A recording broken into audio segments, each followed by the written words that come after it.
A lot of times I get questions about look-alike types. So that means somebody will think they're a 2 or a 9, for instance, because these are look-alike types. They're common confusions. I get questions about 2 and 7 or 6 and 1.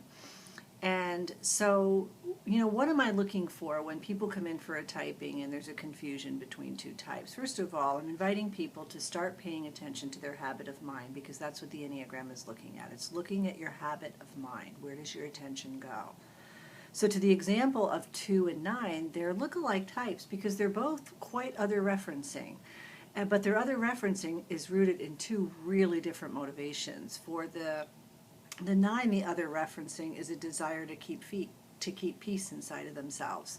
Okay, so there's almost kind of this counter self-referencing quality. I want to feel peaceful and I want to feel comfortable, so I'm going to orient and kind of just merge into whatever your agenda is in that moment, whatever your perspective is in that moment. And if I oppose it in some way, probably won't tell you about it, okay?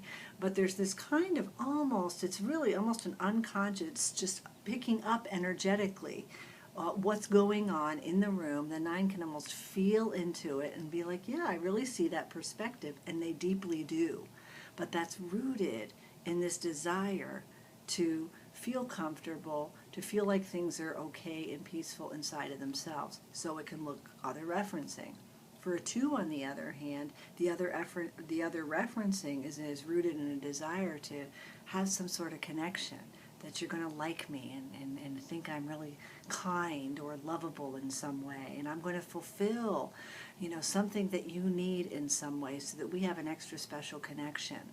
And so with that, with the 9s, there's almost a withdrawing energy when they come in for a typing interview, because I sit here kind of neutral, and they're kind of matching that neutrality.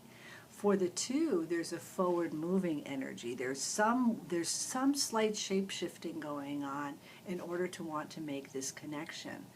So when you're trying to distinguish between two types, pay attention to that attentional style that's listed in the books or listed on my website. What is your attentional style? For the 2, attention goes to other people's needs, so they're really paying attention to what do you want.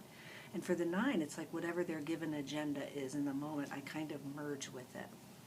For a 6 and a 1 as a look-alike type, they can both look like perfectionists, for instance, but the 6 is rooted in this feeling of anxiety and fear.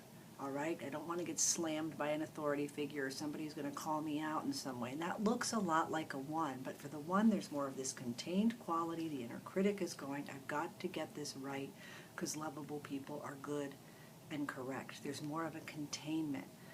So again, when people come in, I'm looking at the energetic of the type. What do I almost feel like on the inside? Sometimes when I'm typing 3s, I can almost notice this inner sense of competition showing up, because the energy in the room is a competitive kind of energy and a kind of wanting to impress you in some way. And we tend to, as social beings, match each other. There's actual research on these mirror neurons. We're matching each other. So sometimes I notice, what do I feel like when they're in the room? So also pay attention to the eyes. The eyes are the window to the soul, and they tell a whole lot. So I look at the attentional style, the energetic, the eyes, and the behavior, or the motivation that is underlying the exterior behavior when trying to make that determination.